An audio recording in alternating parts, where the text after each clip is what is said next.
মা, তোমার বয়স বেশি হলেও তোমার ভিতরে এখনো অনেক টাইট। আমি একটু করলে আর পারব না। মা, তোমার ভিতরে এত গরম কেন? আমার এটা তো পুড়ে যাবে। তোমার ভিতরে কি পানি ছেড়ে দিব? আমাদের বাড়িতে আমি, আমার মা এবং বাবা থাকতেন। আমার বাবা রমেশ মাসে ২০ দিন কাজের সূত্রে বাইরে থাকতেন। আমার মা সুনিতা এবং আমার বয়সের মধ্যে মাত্র ২০ বছরের পার্থক্য ছিল। আমি অজয় ২২ বছর ছিলাম এবং মা ৪২ বছর ছিলেন। একবার আমাদের কাজের মেয়ে ১৫ দিনের ছুটিতে চলে গেল। মা নতুন মেয়ে খোঁজার বদলে নিজেই সব ঘরের কাজ করার সিদ্ধান্ত নিলেন। প্রথম দিন সন্ধ্যায় মা ঝাঁটা দিতে শুরু করলেন। তার শাড়ির পল্লু শক্ত করে জড়ানো ছিল। ঝাঁটা দেওয়ার পর তিনি মেঝে মোছা শুরু করলেন। এই সময় তিনি তার শাড়ি এবং পেটিকোট একটু উপরে টেনে নিলেন, যাতে তার পায়ের কিছু অংশ দেখা যেতে লাগল। মাকে এভাবে দেখে আমার মনে অদ্ভুত অদ্ভুত ভাবনা আসতে লাগল। আমি চুপচাপ দেখতে থাকলাম। এখন মা প্রতিদিন এভাবে কাপড় বদলে ঝাঁটা মোছা করতে লাগলেন। একদিন যখন মা এমনই করছিলেন, আমি আর থাকতে পারলাম না। আমি বললাম, মা, তুমি এভাবে কাপড় পরে এই কাজ করো না কি? মা আমার দিকে তাকিয়ে বললেন, কি হয়েছে অজয়? আমি বললাম, মা, আমার ভালো লাগছে না। কি? মা জিজ্ঞেস করলেন, কেন? কি সমস্যা হচ্ছে? আমি সাহস করে বললাম, মা, তোমাকে এই রূপে দেখে আমার অদ্ভুত লাগে। কিছু আলাদা অনুভূতি হয়। খিমা হেসে বললেন, কেমন অদ্ভুত? কি হচ্ছে? আমি উত্তর দিলাম, শুধু মনে অদ্ভুত ভাবনা আসে কি। তখন মা উঠে দাঁড়ালেন এবং বললেন, ওহ, তাহলে তোকে চাই? যদি চাই তাহলে বল, আমি দিয়ে দিই গু। আমি অবাক হয়ে তার দিকে তাকিয়ে বললাম, মা, সত্যি? মা হেসে বললেন, কেন না? যখন তুই ছোট ছিলি তখন তো আমি সবসময় এমন করতাম কি। তারপর মা আমার কাছে সোফায় বসলেন এবং বললেন, আয়, আমার কোলে মাথা রাখ। ও আমি তার কোলে মাথা রেখে শুয়ে পড়লাম। মা ধীরে ধীরে জিজ্ঞেস করলেন, ভালো লাগছে? আমি মাথা নেড়ে হ্যাঁ বললাম। মা স্নেহে বললেন, তুমি যতক্ষণ চাস থাক। আমিও ভালো লাগছে। কত বছর পর কেউ আমার এত কাছে এলো। তারপর মা পিঠ ঠেকালেন এবং চোখ বন্ধ করলেন। কিছুক্ষণ পর আমি জিজ্ঞেস করলাম, মা, তোমার ভালো লাগছে তো? মা আমার মাথা সোফার শার্টের দিকে রাখতে করতে বললেন, আর কত ভালো লাগছে। কিভাবে বলবো? স্কুলের কাজগুলোতে যদি শুধুমাত্র মন্তব্য করা হয় তবে আস্তে আস্তে বের হওয়ার দিনগুলি এসবে উপশম হবে। তারপর মা উঠলেন। আমার হাত ধরে বললেন, চল বিছানায় যাই। আমরা বিছানায় গেলাম। মা বিছানায় শুয়ে বললেন, আয়, আমার কাছে আয়। আমি তার কাছে গেলাম এবং বললাম, কিন্তু আমরা কখন এমন কথা বলতাম? মা আমাকে তার পাশে শোয়ার ইঙ্গিত করলেন। আমি তার পাশে শুয়ে পড়লাম। মা আমার দিকে ঘুরে শুয়ে আমাকে কাছে টেনে নিয়ে বললেন, অজ, এখন ভালো লাগছে তো? আমি তার দিকে তাকিয়ে বললাম, মা, তুমি কেন এমন জিজ্ঞেস করছ? এটি আমার জীবনের প্রথম অভিজ্ঞতা। আমার বিশ্বাসই হচ্ছে না যে এটি এত ভালো হতে পারে। খিমা আমার মুখে হাত বুলিয়ে বললেন, কত বছর পর আজ আমার ভালো লাগছে। তুমি আমাকে অনেক খুশি দিয়েছ, যেন কেউ আমাকে তাজা করে দিয়েছে। তুমি কি সবসময় আমার সাথে এমনই থাকবি? আমি বললাম, মা, তোমার খুশির জন্য আমি কিছুই করতে পারি। খিমা আমাকে অনেকবার জড়িয়ে ধরে বললেন, আমার অজয় কত ভালো। এখন আমরা সবসময় এমনই থাকব। আমি সাহস করে জিজ্ঞেস করলাম, মা, যদি তুমি রাগ না করো তাহলে একটা কথা জিজ্ঞেস করি। খিমা বললেন, রাগ কেন করব? জিজ্ঞেস কর, আমার রাজা। আমি বললাম, মা, বাবা কি তোমার সাথে থাকেন না? তোমাদের দুজনের কথা হয় না? ঘিমা গভীর শ্বাস নিয়ে বললেন, গত কয়েক বছর ধরে আমাদের খুব কম কথা হয়। ৩-৪ মাসে কখনো কখনো দেখা হয় এবং যখন দেখা হয় তিনি তাড়াতাড়ি ঘুমিয়ে পড়েন। আমি মায়ের কোলে মুখ লুকিয়ে চুপ হয়ে গেলাম। মা বললেন, তুমি কি শুধু এমনই বলছ? আমি বললাম, না। আমি জানতে চেয়েছিলাম যে তার কি ভালো লাগে। খিমা আমার সামনে এলেন এবং আমার গালে হালকা চাপড় মেরে বললেন, হ্যাঁ, কার ভালো লাগবে না? তুমি এখনই তো দেখেছ। তারপর মা বললেন, চল পরে আবার করব। এখন অনেক কাজ আছে। আমাকে খাবারও বানাতে হবে। কি? এত বলার পর মা চুপ হয়ে গেলেন। আমি নিঃশব্দে তাকে দেখছিলাম। কিছুক্ষণ পর মা হাতের ইশারায় বললেন, এখন এসো আমার কাছে। আমি তার কাছে গেলাম। মা ড্রেসিং টেবিলের সামনে গিয়ে দাঁড়ালেন। আমি বললাম, মা, হাত পাশে রাখো। মা বললেন, কেন, কি সমস্যা? আমি অবাক হয়ে তাকিয়ে রইলাম। তারপর আমি মাকে আমার দিকে ঘুরালাম। মা আমার হাত ধরে বিছানার কাছে নিয়ে গেলেন। আমি বললাম, মা, এখন সোজা হয়ে দাঁড়াও আর আমার দিকে তাকাও। মা চোখ খুললেন। তার হাত কোমরে রাখলেন আর স্নেহে আমার দিকে তাকালেন। আমি কিছুক্ষণ তাকে দেখলাম। মা লজ্জা পেয়ে বললেন, তোমার বাবাও আমাকে কখনো এমন করে দেখেননি। কিন্তু তুমি এখন দেখে নিয়েছ। তারপর মা বললেন, এখন শুয়ে পড়ো। কিছুক্ষণ পর মা বললেন, আরদের করা মাঝে মাঝে জোরে ধরে রেখেছিল আমার অনুভূতি। আমি তক্ষুনি ক্ষমা চাইলাম। মা স্নেহে বললেন, কিছু না, রাগ হলে এমনই হয়। তারপর মা বললেন, এখন আমি ক্লান্ত হয়ে পড়েছি, আমাকে ঘুমোতে দাও। আমি জিজ্ঞেস করলাম, মা, আজ আমি এখানেই তোমার পাশে ঘুমোতে পারি? বাবা আসলে আর সুযোগ পাব না গি। মা হেসে বললেন, আরে এতে জিজ্ঞেস করার কি দরকার? এখানেই শুয়ে পড়ো, আমিও ভালো লাগবে। আর যখন বাবা আসবেন, যদি তোমার ইচ্ছা হয়, তবে কোনো অজুহাত করে অন্য ফ্ল্যাটে চলে যাব। আমি সব সামলাব। আমি আবার জিজ্ঞাসা করলাম, তাহলে আমি কি এভাবেই শুয়ে পড়ব? মা হাসলেন আর বললেন, তুমি তো খুব শয়তানি করছ। আমার কোলে শুলে ভালো ঘুম হবে গি।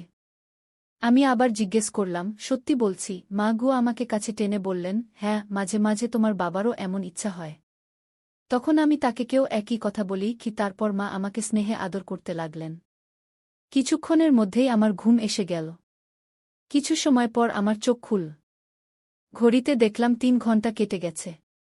মা তখনও জেগেছিলেন এবং স্নেহভরে আমার দিকে তাকিয়েছিলেন।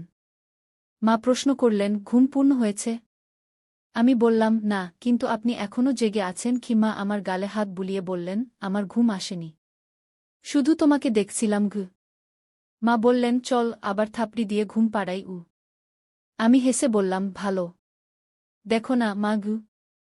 তিনি হাসলেন আর বললেন, এখন খুশি তো? আমি তার কোলে মাথা রেখে বললাম, খুশি, এত খুশি যে বলতে পারব না গু। মা আমার চুলে হাত বুলিয়ে বললেন, আজ আমিও খুব খুশি হয়েছি। আমি জিজ্ঞেস করলাম, মা, তুমি বাবাকে নারাজ তো না? মা স্নেহে বললেন, মাঝে মাঝে এমন হয় কি। আমি তক্ষুনি বললাম, কিন্তু এটা শীঘ্রই ঠিক হয়ে যাবে গু। মা মজা করে রেগে বললেন, আরে তোমার সবসময় এত তাড়া কেন? আমি জিদ ধরে বললাম, না, আজই শুধু আরও 15 মিনিট। মা কোনো উত্তর দিলেন না। তিনি ধীরে ধীরে আমার মাথা তার কোলে থেকে সরিয়ে নিলেন আর আমার পাশে শুয়ে চোখ বন্ধ করলেন। 15 মিনিট পর আমি মাকে নাড়া দিয়ে বললাম, মা, 15 মিনিট হয়ে গেছি গু।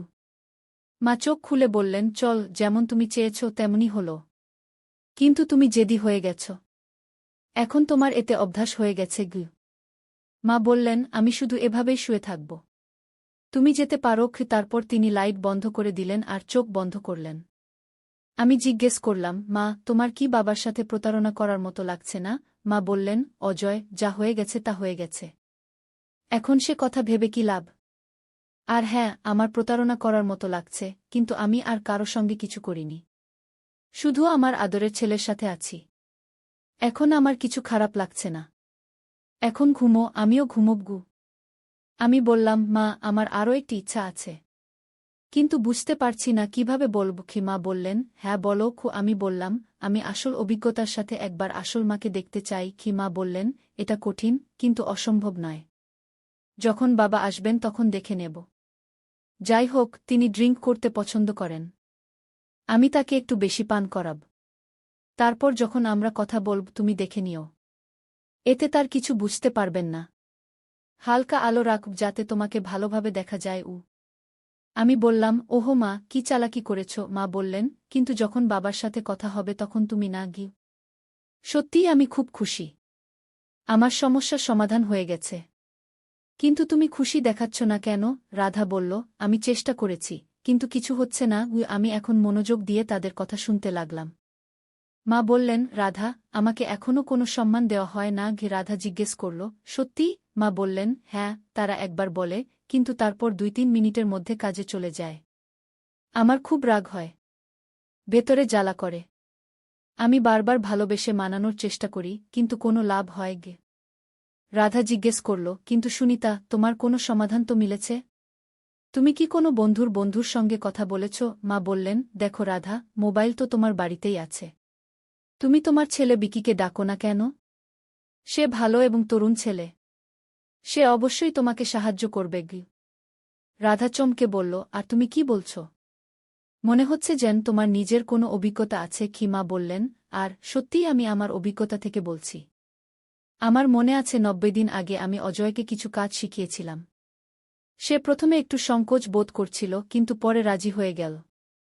শুরুতে আমারও অপরাধবোধ হয়েছিল, কিন্তু আমি ভেবেছিলাম নিজের পথ নিজেকেই তৈরি করতে হবে। এখন গত 10 দিন ধরে আমরা দিনে কমপক্ষে 3 বার দেখা করি গিয়ে। মা আরও বললেন, রাধা, তুমি বিকির সঙ্গে কথা বলো। পরের 10 থেকে 15 মিনিট ধরে মা অনেক মজার কথা বললেন। আমি ঘর থেকে বাইরে উকি দিতে লাগলাম। মা কথা বলছিলেন, কিন্তু রাধা অস্বস্তি বোধ করছিলেন। রাধা বলল, তুমি কি বলছ সুনিতা? আমার পক্ষে এসব সম্ভব নয়। বিকি তো খুব সাদাসিধে ছেলে। তারপর সে আস্তে বলল, কিন্তু সুনিতা, যদি আমি তোমাকে একটি অনুরোধ করি, তুমি কি মানবে? মা বললেন, হ্যাঁ বলো, কি করতে হবে? রাধা সংকোচে বলল, আমি কিভাবে বলবো?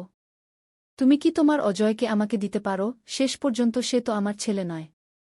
আমাকে আমার সংকোচ ভাঙতে হবে না? মা চিন্তায় পড়ে গেলেন এবং বললেন, বিকির চিন্তা করো না। প্রথমে আমি অজয়কে জিজ্ঞেস করব। সে না বলবে না। তারও অভ্যাস হয়ে গেছে। রাধা বলল, আর শুধু ভাবলেই আমার হৃদয় দ্রুত স্পন্দিত হচ্ছে। এখনই জিজ্ঞেস করব। মা বললেন, আর সে এখনই বাড়িতে আছে কি? তারপর মা আমাকে ডাকলেন। আমার জন্য একটি কাজ করবে? আমি তাড়াতাড়ি বাইরে চলে এলাম। আমার হাসি পেল। আমি বললাম, কি কথা মা? মা আমার পরিচয় করিয়ে দিলেন। এটা আমার সখী রাধা। সে তোমার মাসি হবে। তার একটি কাজ ছিল। তুমি কি আমার জন্য করবে? আমি হেসে বললাম, মা, আপনার কাজ হয়ে গেছে মনে করুন। আমি প্রস্তুত। আমি আপনার সব কথা শুনেছি। রাধা মাসি লজ্জা পেলেন। মা রাধাকে জিজ্ঞেস করলেন, এখন বলো কখন এবং কোথায়? রাধা আস্তে বলল, আজই চলবে। মা উত্তর দিলেন, এখন নয়। কথায় কথায় আমার ঘুম পাচ্ছে।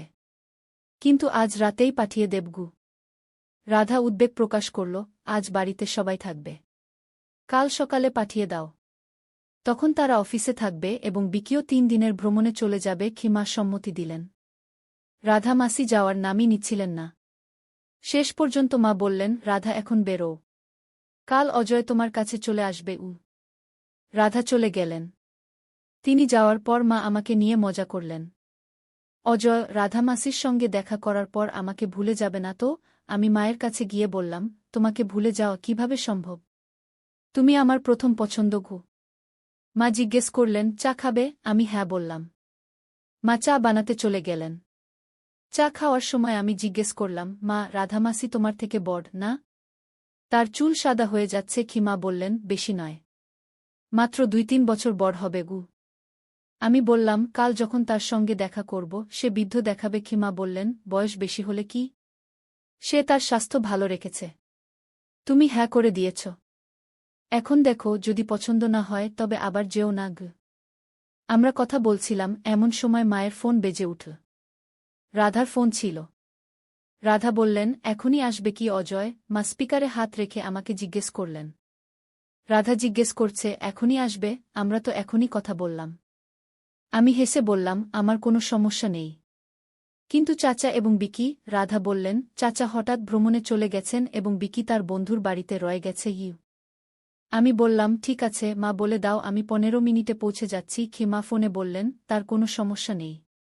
আমি তাকে এখনই পাঠাচ্ছি। সে 15 মিনিটে পৌঁছে যাবে। তুমি প্রস্তুত থাকো। আমি তাড়াতাড়ি চা শেষ করলাম। ফ্রেশ হলাম। কাপড় বদলালাম এবং বেরিয়ে পড়লাম। আমি রাধা মাসির বাড়িতে 12 মিনিটে পৌঁছে গেলাম। বাইক পার্ক করছিলাম, এমন সময় দেখলাম মাসি বারান্দায় দাঁড়িয়ে আছেন। আমি লিফটে করে উপরে গেলাম। মাসি আগে থেকেই দরজা খুলে রেখেছিলেন। তিনি হলের সোফায় বসেছিলেন। তিনি কটনের ঢিলা টি-শার্ট এবং পায়জামা পরেছিলেন। তিনি বিশেষ ভালো দেখাচ্ছিলেন না।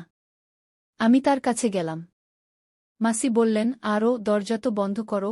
আমি দরজা বন্ধ করে বললাম, বলো, প্রস্তুত তো? মাসি লজ্জিত হয়ে বললেন, তাই তো ডেকেছি। তিনি আমার হাত ধরে কাছে টেনে নিলেন। দৃষ্টি এড়িয়ে বললেন, তুমি আর সুনিতা সত্যি? আমি হেসে বললাম, আপনাদের সব বলার সময় মায়ের প্রয়োজন অনুভব হয়েছিল, তাই আমাকে ডেকেছে। মাসি বললেন, তাহলে এখন আমরা? আমি বললাম, আমি আপনার সব কথা শুনছিলাম। এখন বেশি দেরি করো না। আমাকেও আবার যেতে হবে। 45 মিনিট পরে রাধা মাসি বললেন, আজকের জন্য অনেক অনেক ধন্যবাদ অজয়। আবার আসবে তো? আমি বললাম, না এলে মনে রেখো আমি চলে আসব। আমি বললাম, মাসি, এখন আমাকে বেরোতে হবে। মা আমার জন্য অপেক্ষা করছেন। মাসি হেসে বললেন, ঠিক আছে, কিন্তু কাল অবশ্যই আসিস। না হলে তোর কথা মনে পড়বে। আমি প্রস্তুত হয়ে বাড়ি থেকে বেরিয়ে পড়লাম। মা দরজা খুলেই জিজ্ঞেস করলেন, অজয় কি হয়েছে? তার কাজ হয়ে গেছে। আমি হেসে বললাম, হ্যাঁ মা গু।